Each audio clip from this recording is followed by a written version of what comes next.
Checking into Fox Weather, a Texas sheriff says that at least 5 people are dead after powerful storms tore through a rural community, obliterating homes and leaving thousands of people without power on Sunday.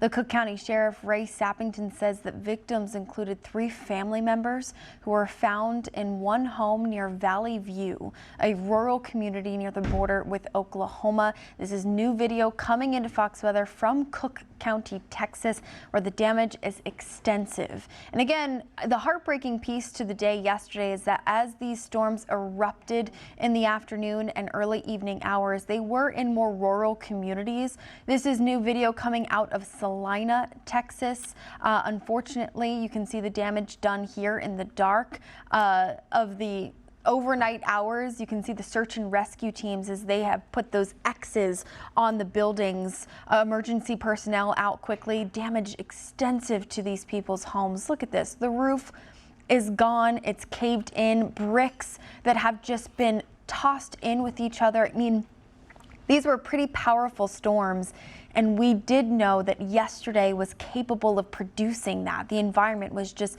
completely ripe with instability and atmospheric wind shear and moisture, and unfortunately this is the culmination of all of that. And so National Weather Service survey teams, they are going to head to these areas. We will bring you the reports of how strong these tornadoes were, how long they were on the ground for.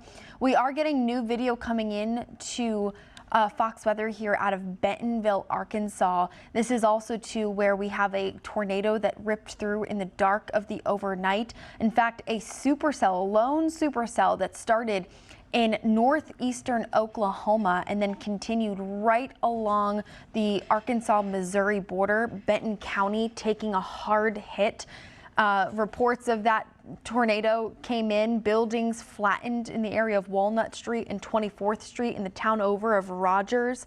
Trees and power lines down across several communities. In fact, once this tornado came through, possible tornado, suspected tornado, you also had flooding that erupted across the area, which made search and rescue and getting emergency crews out to these areas that much more difficult. Benton County Emergency Management confirming that trees and power lines were on the ground just minutes after this confirmed tornado came through the community. A spokesperson of the city said that emergency services are requesting that the residents stay off the roads while damage is being assessed. I know that we have the light of day now, and so we are going to continue to work to get more information as it comes in, but a very active overnight, and unfortunately the worst of these storms seems to have come through after about the midnight hour.